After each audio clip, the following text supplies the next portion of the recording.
Ramble. It's 5:30 in the morning. But don't be mistaken. I am not having a 5 a.m. girl boss morning right now. Like, that is not what's happening. Basically, recently, my cats have been waking me up at 4 in the morning. This has been going on for probably 2 months. They wake me up every day at 4 a.m. by making really loud sounds. Like really, really loud. For example, the worst instance of this was a few weeks ago. I left a cup on my nightstand, and then I left a bowl on the floor by my nightstand because I was eating cereal in bed because there's no better place to eat cereal.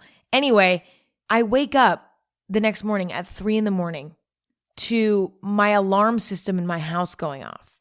Okay, like blaring alarm system.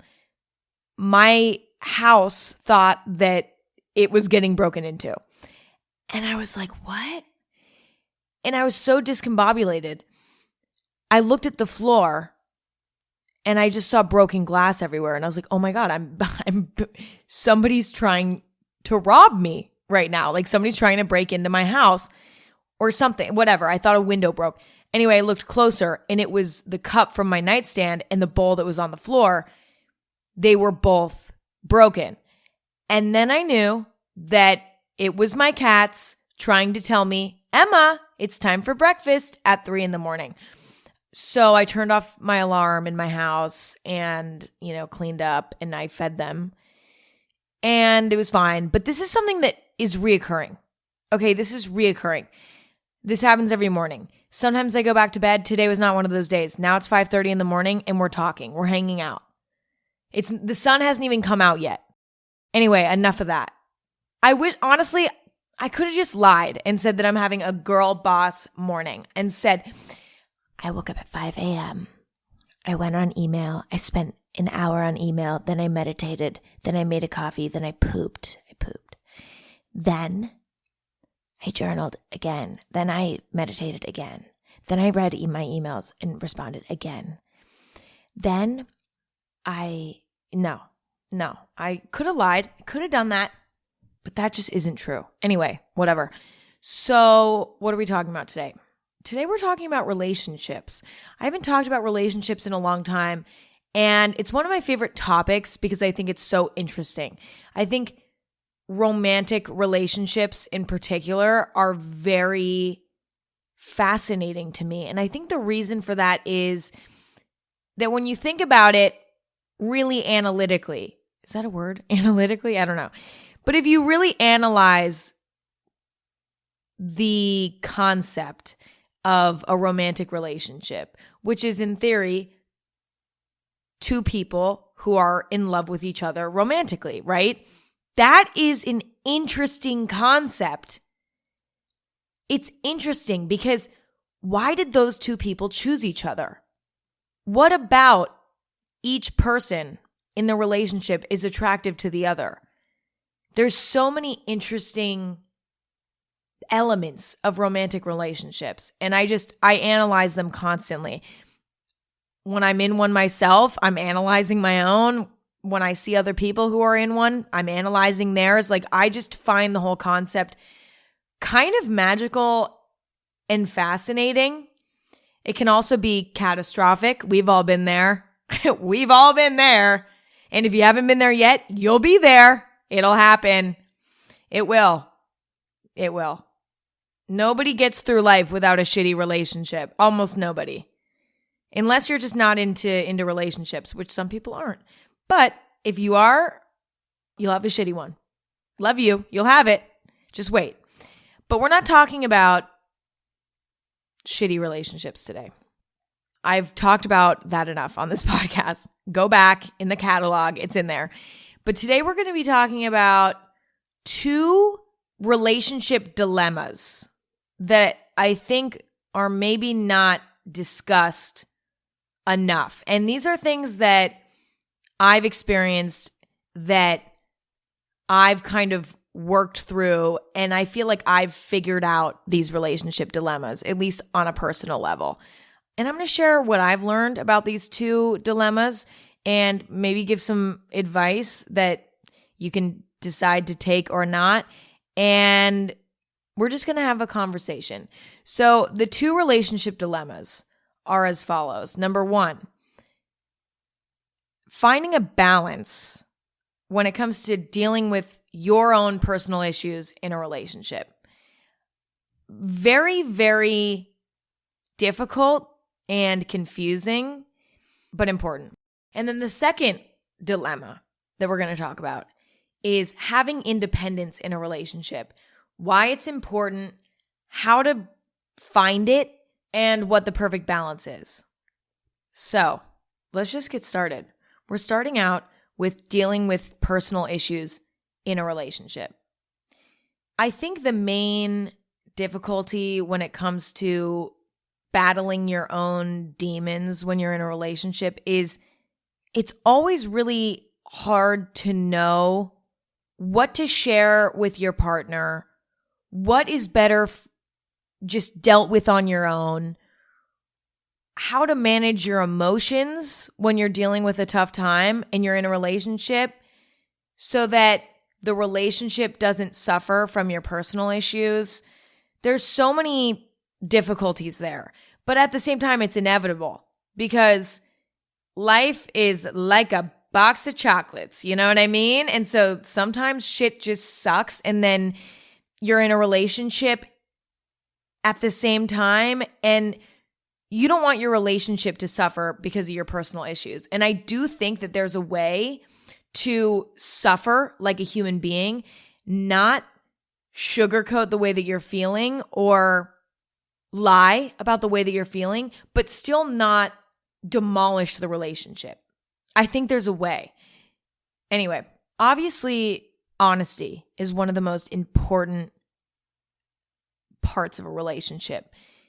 That's the foundation of a good relationship. If you don't trust one another, if you aren't honest with one another 100%, most of the time it's not going to work. I mean, I'm going to say 95% because I think there is a 5% of your life that you'll never share with anyone. Your most private thoughts, things like that. Those might not come out in any relationship with anyone ever.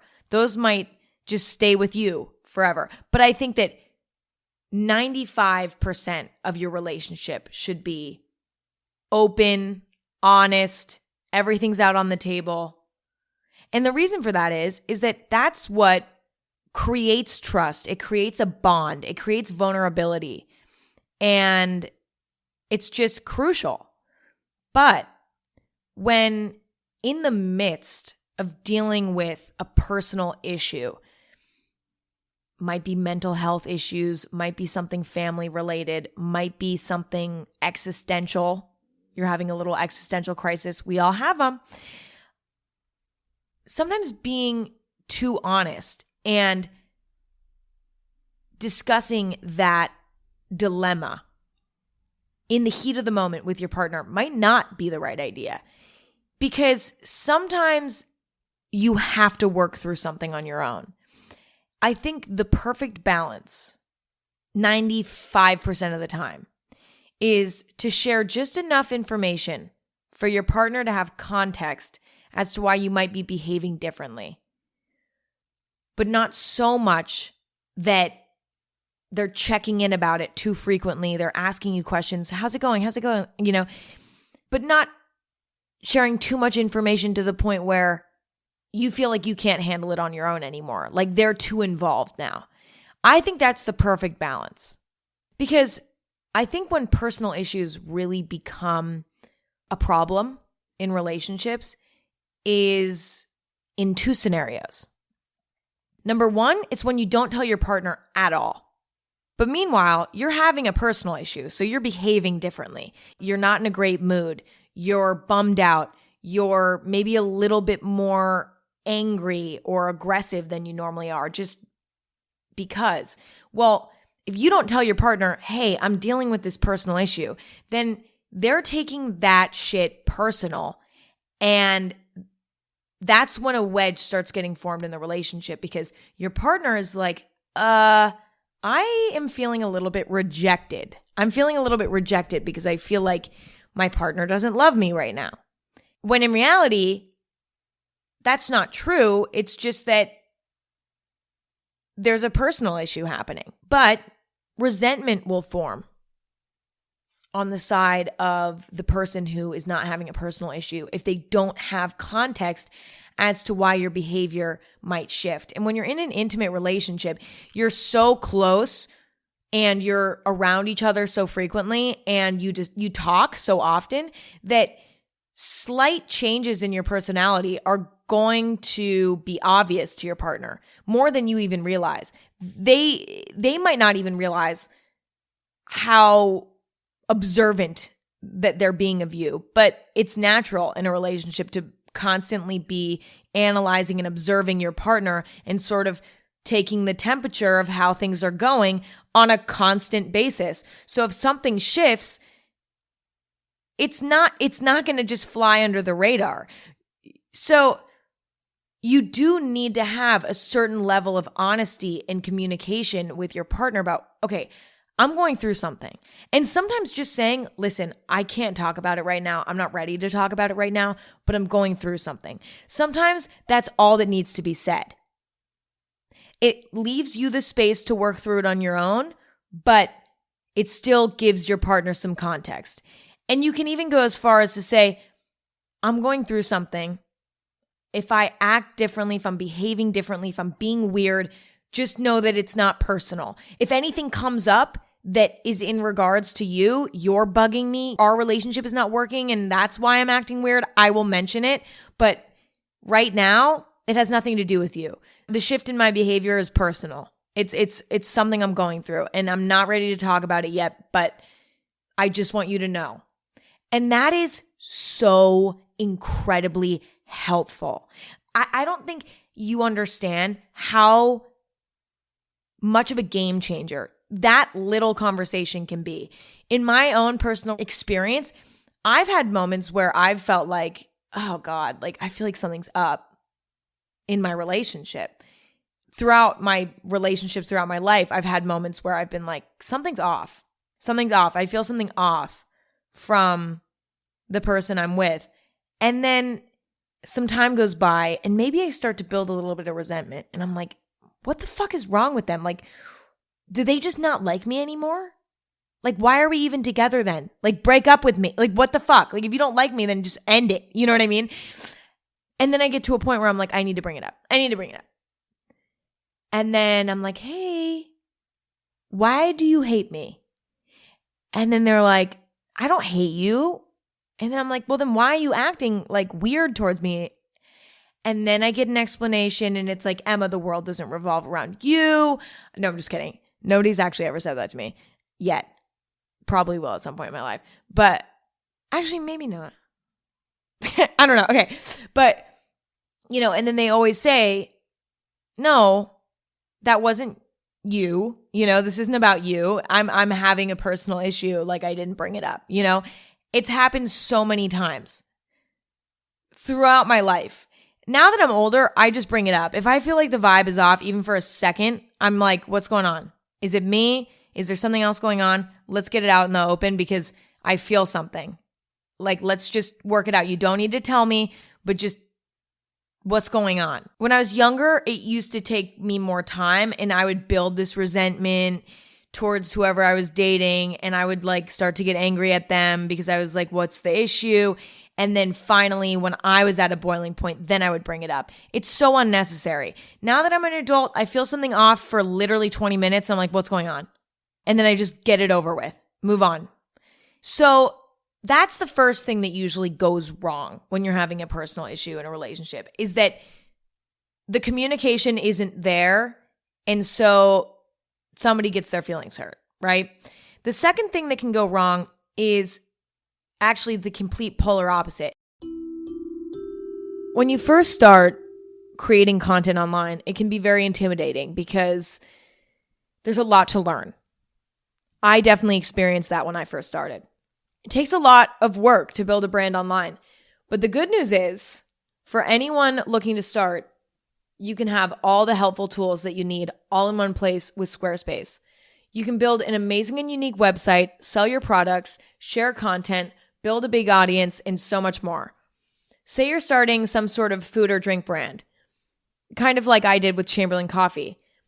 Squarespace's features can help in so many ways. They have custom templates where you can filter the category of your business, in this case, food and beverage, and find layouts for your website that really work within this industry. From there, you can use their blogging tools to share recipes, photos, and other posts related to your product, which is so important. These posts can be the difference maker in someone choosing your brand over another. And to help you sell your products, Squarespace offers a suite of e-commerce tools with templates, inventory management, secure payments, and more merchandising features to make your products that much more appealing. So head to squarespace.com/Emma for a free trial. And when you're ready to launch, use offer code Emma to save 10% off your first purchase of a website or a domain. You tell your partner too much about what you're going through in the heat of the moment when emotions are running high, and then you lose a sense of being able to work through said issue on your own. Sometimes a partner's perspective is not what we need. Sometimes it's very helpful. Don't get me wrong.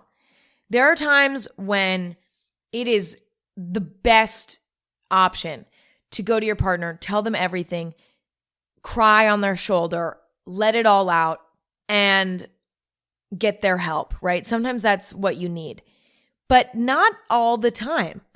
And honestly, I would argue most of the time, it's better to work through the issue on your own and tell your partner, listen, I'm going through something.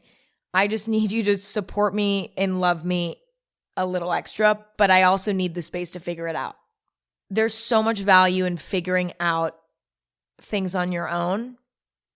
I think, number one, when you figure out a solution to a problem in your life on your own, the solution, it's so much more genuine and honest. When you discover it on your own, you're able to truly solve the issue in a way that works for you, because everybody has their own life experience, their own perspective.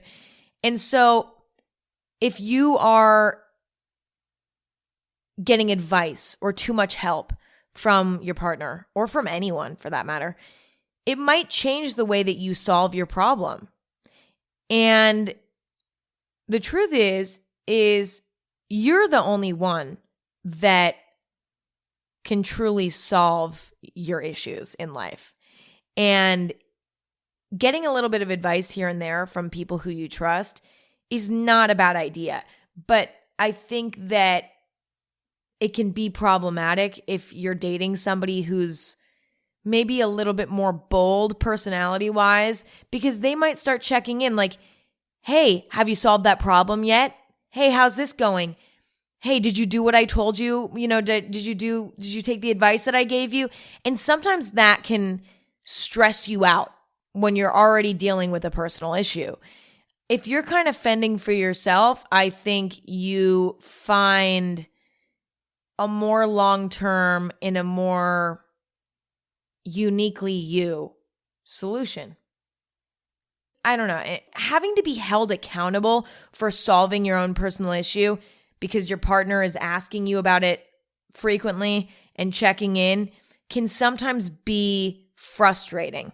I think it depends on the type of dynamic you have with your partner. Some people are very emotionally mature in the sense that they can sense when it's appropriate to ask about how you're doing, and they know when it's appropriate to check in. But some people just don't, and that's not anyone's fault, but it's just the truth. And so I think knowing your partner, knowing how they react to you dealing with personal issues, learning as you go is the best way to do it. But at the same time, I think a baseline rule is you're always going to be better off solving an issue on your own. And you can ask for love and support. You can share a comfortable amount of information with your partner. You can receive a little bit of advice from them, but you don't want it to go too deep. I also like to think of relationships as a place to escape, in a way, from my personal issues. When I'm going through something, on a personal level. Maybe I'm having sort of an existential crisis. I'm like, what's the point of life? What's the point of anything? Like, I don't know. And I'm struggling with that. Or maybe I'm just feeling really anxious, recently. Or maybe I'm feeling really depressed. I've been having an up and down with that. Obviously, it's kind of impossible for a partner not to notice that stuff.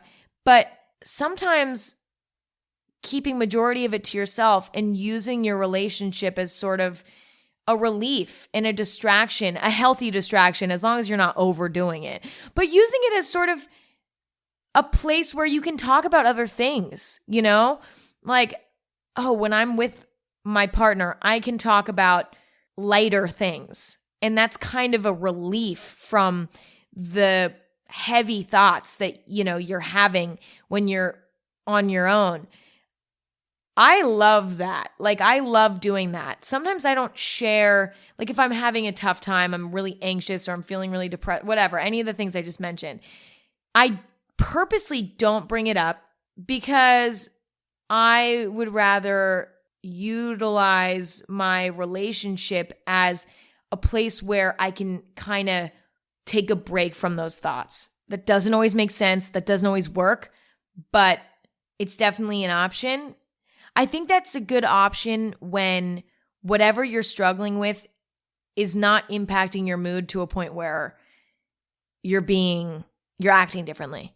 Like when I have moments of anxiety or moments of existential crisis or moments of a depressive episode kind of thing where I can still function relatively normally around others. When I'm alone, it's different, and inside I feel different, but I'm able to sort of cover it up a little bit in social situations to a point where I am not showing it. Something interesting that I've noticed is if I'm going through a tough time, I'm dealing with a personal issue, but it's not severe enough that it's affecting my mood outwardly. And I go and I spend time with my partner and don't bring it up and just try to act normally. Sometimes it actually helps too.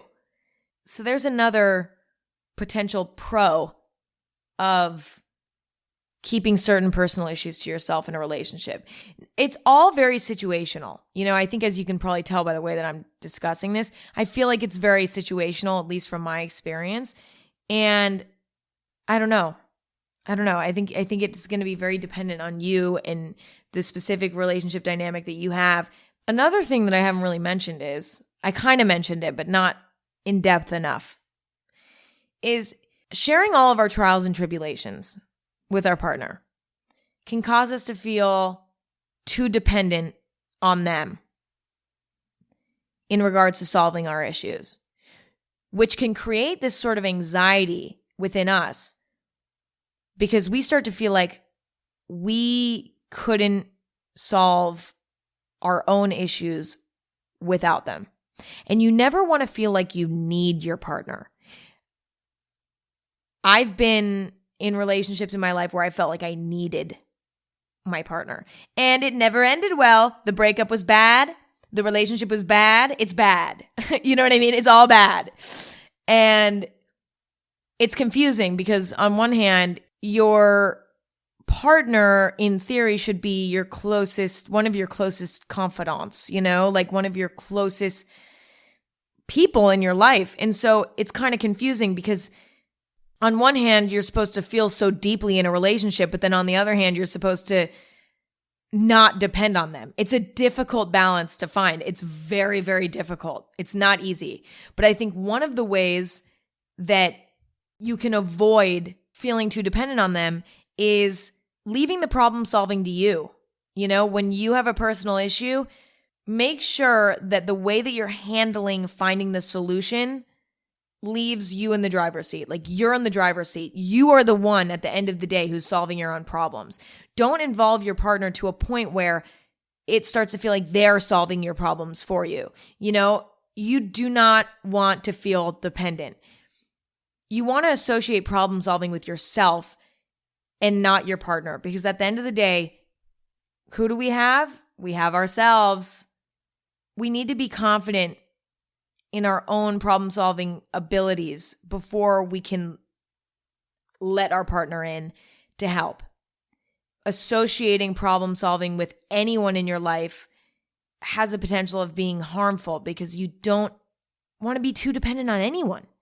You know, you want to feel in control in that area. You know, you want to feel like you're self-sufficient in that way, because a huge issue, specifically in romantic relationships, comes when you feel like you can't function without your partner, because then you're living in fear. You end up living in fear of what happens when the relationship ends. And that's not good for the relationship, not good for you, and it usually ends up catastrophic. You always have to look at a relationship like, this enhances my life. I don't want this to go anywhere. I love this. You know, it's a challenge sometimes. It's not always easy. Sometimes it's uncomfortable. Sometimes it forces me to grow, blah, blah, blah. But I don't need it either. I love it. I'm happy I'm here. I don't want it to go anywhere. But if it did end, I could handle myself. You know, that's the best place to be in. Anyway, last thing I'm going to discuss regarding personal issues in relationships is we have to consider the effect of sharing all of our issues with our partner. Like, we have to consider our partner as well. They're already dealing with their own shit too. So I think too heavily bringing in your issues can actually be emotionally difficult for, you know, your partner as well. So I think being careful about how much we put on our partners is important as well, because they're dealing with their own shit. Obviously, you know, you can't live in the mindset of, oh, I don't want to be a burden to my partner. I'm not going to tell them that I'm going through something because I don't want to be annoying and I don't want to, put too much on them. No, it's not that. It's not like, don't live like that. I think it's more sharing your dilemma with them, right? Letting them know what's going on so that they don't take your shift in behavior personally, but also knowing when you are struggling so much that it's better if you're alone and that you don't push that energy onto your partner. Maybe you need a little bit of space. If you guys live together, maybe it's like saying, listen, I need some space because I'm dealing with this thing and I just need some space. It's about knowing when to share, when to let your partner know what's going on and when to separate yourself and give yourself the space to work through it on your own so that it doesn't become this painful burden for your partner as well, to a point that's kind of unbearable and also maybe even unnecessary. I think considering their mental well-being as well is important. Knowing when you're in such a bad place that you're going to be an asshole to them. Knowing when sharing too much might leave you guys in a weird spot. You get it. Anyway, next we're talking about something we kind of talked about already just now, but whatever. The importance of having independence in a relationship. Why it's important and why it's honestly the biggest superpower you can have in a relationship. I think that the only relationships that last a long time are the relationships where both parties have a healthy amount of independence. It's the only way that a relationship can last. I really believe that. I might be wrong. I'm 21 years old. Do I know what I'm talking about? Fuck no. Maybe not. Do we trust me? I don't know. But I really, really think that, sorry, I'm like drinking my matcha. Matcha latte. As I said earlier, you never want to feel like you need your partner. I'll use myself as an example, actually. In the past, in relationships, I've really struggled with independence because I'm somebody who, when in a relationship, adores whoever I'm with, for better or for worse, adores them with like every bone in my body. Like, I really go in with everything. I think that's why I get my feelings hurt a lot, but I really put it all in. I put it all in. I put all my love and time and effort into building a relationship. And the reason for that is that or was, because I don't really do that anymore. I think I have a healthier approach now, but I used to put like 120% into relationships that I was in because I felt like that was how I was going to create a long-lasting relationship. The issue was through loving whoever I was dating so much and through putting 200% in, I would end up feeling very dependent on whoever I was dating because I would feel like, well, I'm investing so much of my time and energy into this relationship. This can't go away. Like now I need them because I literally have put so much of myself into this that if I lose this relationship, I'm going to lose a part of myself because I put so much of myself into the relationship. I would also share so much about my daily trials and tribulations that, again, I associated the partners I was with problem solving. Also, when I was younger and had more time on my hands, I used to spend like insane amounts of time with people that I was dating.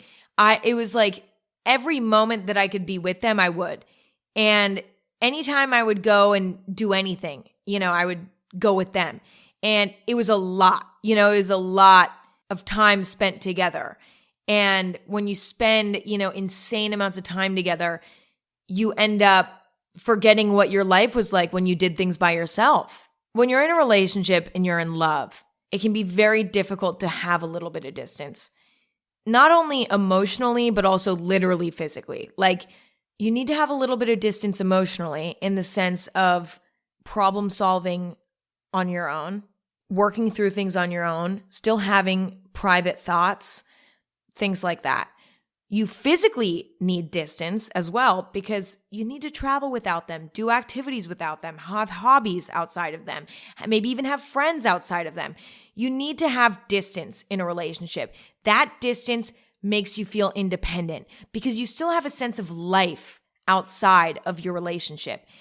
You still feel, in a way, like your single life is still intact. Like when you were single and you did activities on your own and had your friends and things like that, you need to keep that intact. I think a lot of people, including myself, I've done this, lose their sense of independence and their sense of almost like their single energy when they get into a relationship. When you get into a relationship, the only thing that should change is that you're not on the market when it comes to dating, period.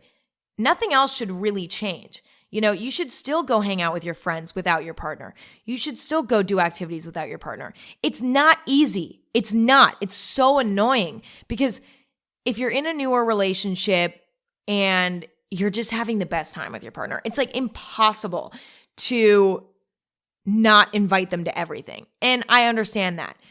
But I think it is really important to have those moments without them and to remind yourself, hey, I can actually have fun without them. You aren't just associating fun with your partner. You have to remember that your life would still be fun. It would still be meaningful. It would still be exciting if they weren't in your life. You still have amazing things that are going on in your life outside of them. I remember in one relationship I was in a long time ago, okay, I had a very big issue with dependence. This actually only has ever happened to me in one relationship where I had a dependence issue where I was very, very, very codependent with who I was with. I remember it was not good. It was not a mentally healthy situation because I was constantly just freaked out about the day that the relationship would end because I was like, I don't know what I'm going to do. We spend so much time together. We're together all the time. I tell them everything. They know everything. They help me problem solve. They literally help me solve every problem I have. Like, all my friends are friends with them through them. Like, majority of them anyway. I have nothing without them. Every single good thing in my life is somehow associated with them. And I remember my dad said, he's like, the only way that this relationship is going to work is if you have a life outside of them. You have to have a life outside of them, or else you're just going to drive yourself crazy. You're going to live in fear constantly. And it was so hard for me. I couldn't do it in that relationship, quite frankly, because it was a very codependent relationship on all sides. And it was not good. So it was not possible, which is why that relationship is long gone. You know what I mean? It's gone because there was too much codependence. When you have a good life outside of your partner, you don't live in fear of losing them, and you get to really live in the moment in the relationship and enjoy it for what it is in that given moment.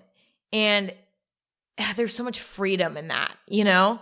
It takes a little bit of extra effort to maintain a life outside of them because it's a little bit unnatural. You know, you might have to make an effort and go out of your way to make that happen, but it's so incredibly worth it. You can't let the relationship become the center of your life. And the irony of it all is that when you do make your relationship the center of your life and you do put like too much of yourself into it, you end up pushing them away anyway, because the fear of losing them becomes so strong that you end up projecting that fear into the relationship, and the relationship feels tense and unnatural. So then it ends up ending anyway. You end up breaking up anyway. Or you get into a cycle where you're so paranoid that you and your partner, depending on if you're both codependent on one another, end up, being like paranoid about what the other is doing. And then it becomes too clingy and too controlling, and it's just not good. Anyway, relationships are constantly evolving. And if you find yourself in a place where you feel like you might have mishandled something in your relationship, maybe you feel like you might have put yourself too far deep into it and you don't have a life outside of them anymore, or maybe you shared too much about a personal issue with your partner and now you feel like they're trying to solve the problem for you, or now you feel dependent on them in the sense of solving the problem. You feel like you can't solve it without them. Don't feel discouraged, and also don't feel like the relationship is over. That's not what I'm saying here. I'm not saying that this stuff is immediately going to kill a relationship. The truth is, no relationship is perfect. There's always going to be issues that come up. For every relationship, it's going to be different. There's a lot of variables. And so everybody's individual experience is going to be different. And I think the most valuable thing about a romantic relationship is the amount of learning that happens, the amount of growth that happens. So much learning, so much growth can happen in a relationship if you let it happen. So being open to that and accepting a relationship failure in some way. Maybe the relationship ended because of something, or maybe, there was a huge argument and you're feeling like the relationship is failing, right? That is not a real failure, because no matter if you stay in the relationship with the person forever or you guys break up, no matter what happens, these little failures that happen in relationships teach you so much about yourself and about how you want to behave moving forward in a relationship. All learning is valuable, and I really need to go to the bathroom. So that's all I got for today. Thank you guys so much for listening. Thank you guys for hanging out. Let me know if you enjoyed it, or if you actually don't tell me if you hated it. Just block me. Just block me if you hated it. No, I'm kidding. Yeah, thank you guys for listening and hanging out. It's always a pleasure. I loved spending my morning with you. Follow Anything Goes on Twitter at AG Podcast, or on Instagram at Anything Goes. Follow Anything Goes on any platform that you stream podcasts. Review Anything Goes if you like it. Check out my coffee company, chamberlaincoffee.com. I was sipping on 2 drinks throughout this episode. I was sipping on a cappuccino that I made myself. Super weird new thing I've been making myself. Cappuccinos. Pretty good. I used a medium roast from the Artist Collection, Chamberlain Coffee Artist Collection. Every month, if you subscribe to the Artist Collection, you get a new bag of coffee with a little art print on the front. Very cute for on your countertop. And then I also was sipping on an iced matcha latte. So we were doing a little bit of both. All Chamberlain coffee, obviously. Very delish, of course. You can use code AG15 if you want to pick up some coffee, some matcha, some morning drink accessories like mason jars, straws, whatever. What else? That's it. Okay, I love you guys so much, and I'll talk to you next week. Bye-bye.